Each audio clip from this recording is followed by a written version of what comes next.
When we examine the nature of divine providence through the lens of classical Thomistic theology, we must understand that God orders all things to their proper end. However, because of the fall of man and the darkening of the intellect, most individuals remain completely oblivious to the movements of grace. They are caught in a state of tepidity, absorbed by the natural level, and entirely numb to the supernatural order. God, in his active or permissive will, utilizes precise mechanisms to correct the trajectory of the soul. These are not emotional experiences. They are ontological realities. If you do not recognize them, you risk remaining in a state of spiritual blindness, rendering yourself vulnerable to the ordinary and extraordinary influences of the demonic. There are 5 primary ways God demands the attention of the intellect and the will. Most people miss them. The first method is the withdrawal of sensible consolation. Most modern people equate the presence of God with an emotional feeling. This is a theological error. St. Thomas Aquinas notes that grace is a quality infused into the soul, not an emotion in the sensitive appetites. When a person begins to seek the consolations of God, rather than the God of consolations, God will entirely strip away all sensible pleasure in prayer. You will feel nothing. The rosary will feel like dried dust. The Mass will feel tedious. This is a deliberate deprivation orchestrated by Divine Providence. God removes the emotional crutch to force the will to operate on the virtue of faith alone.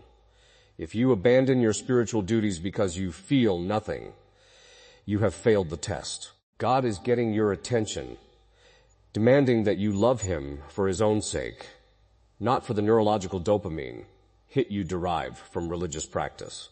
The second method involves God's permissive will regarding the demonic. The demons are entirely bound by the authority of Christ. They can do nothing unless God permits it. Why would God permit a demon to harass you? St. Paul experienced this in 2 Corinthians with the thorn in the flesh, a messenger of Satan.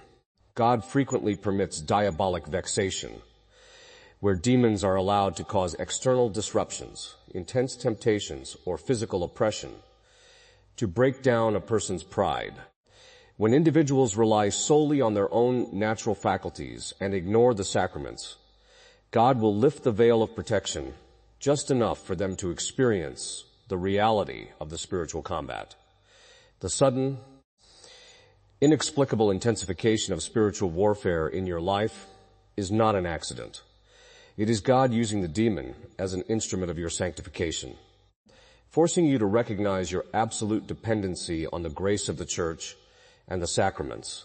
Third is the deliberate frustration of the passions and earthly endeavors. Man, by his fallen nature, is prone to idolatry.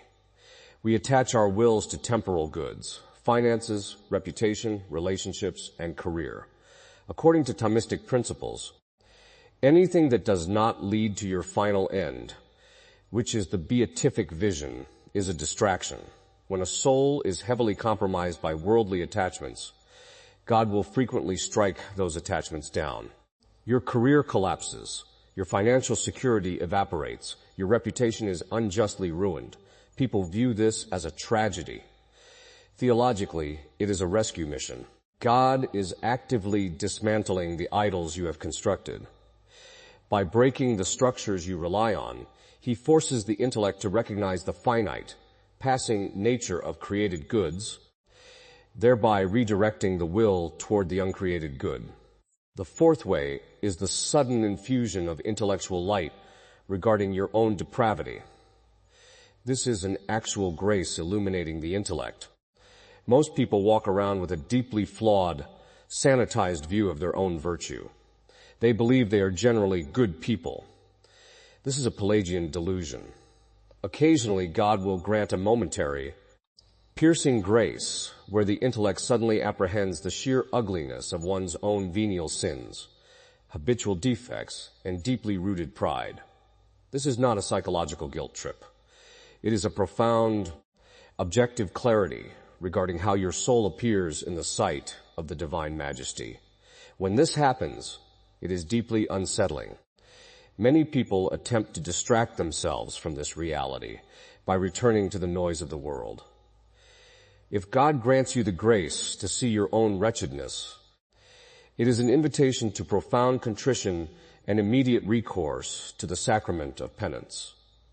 Do not squander it. The fifth and final method is the imposition of temporal suffering.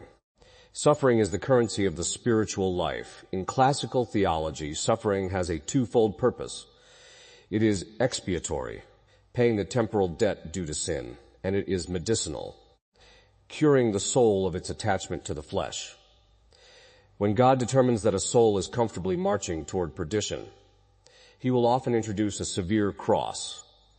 This could be a sudden chronic illness, severe physical pain, or a profound betrayal. The cross is the ultimate reality check. It shatters the illusion of self-sufficiency.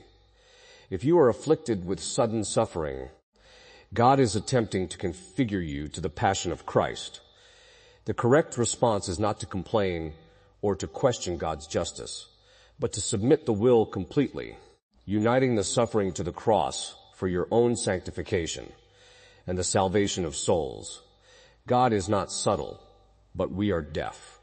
Whether through the withdrawal of consolations, the permission of demonic harassment, the crushing of our idols, intellectual illumination, or heavy crosses, Divine Providence is meticulously ordering your circumstances for the sake of your salvation.